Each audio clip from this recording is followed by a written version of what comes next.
what's up guys? Welcome back to my YouTube channel.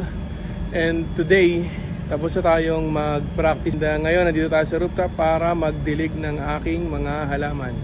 So, muntik na nating palitan yung channel natin ng Vince Plant Sanity.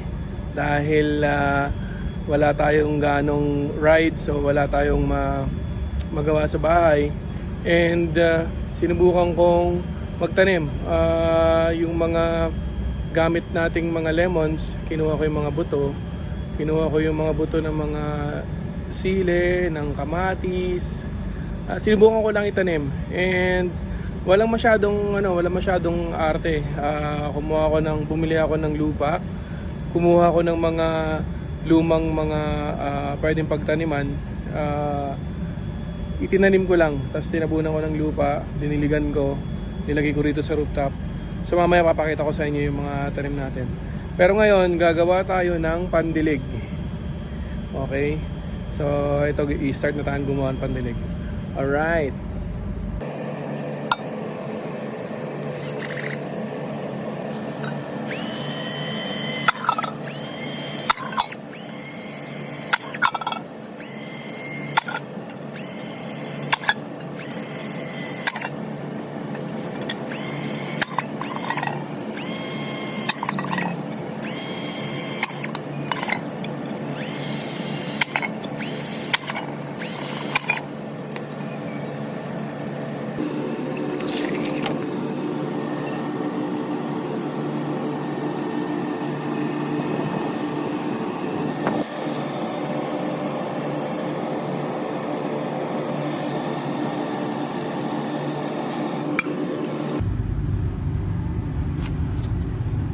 So we have lemons.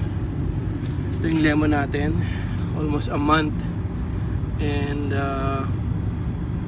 kinuha lang natin yung buto sa lemon. Tapos tinanim natin sa lupa. Ito na siya. So after a month lang yan. So ito naman yung mga sili natin. Yan. So nilagay lang natin siya dito sa sa cup noodles na yan. Ganun lang din, buto, tapos inilubog ko sa lupa. Yun lang, bali ang binili ko lang dyan yung lupa. Kasi lahat yan ay plastic can ng biskuit. Lalagyan na ng biskuit. Tapos ito, katatanim ko lang nito, patatas. Ito yung una nating patatas, so medyo malaki na. Dalawang laman yan. So yung lumang basurahan yan. Ito naman ay lumang bucket sa floor map. So yun lang. Ito, luya, wala pa, hindi pa lumalabas. Yung bawang natin medyo hindi nakasurvive.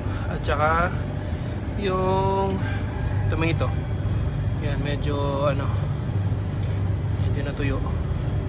Kasi nandito sila sa rooftop. So gaano ba kainit ngayon pagkatanghali?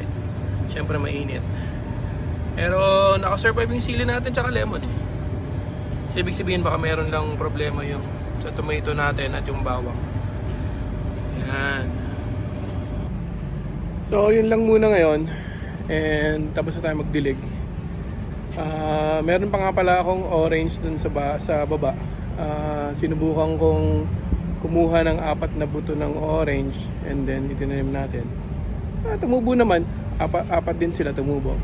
So, di lang natin alam kung saan natin itatanim dito yon.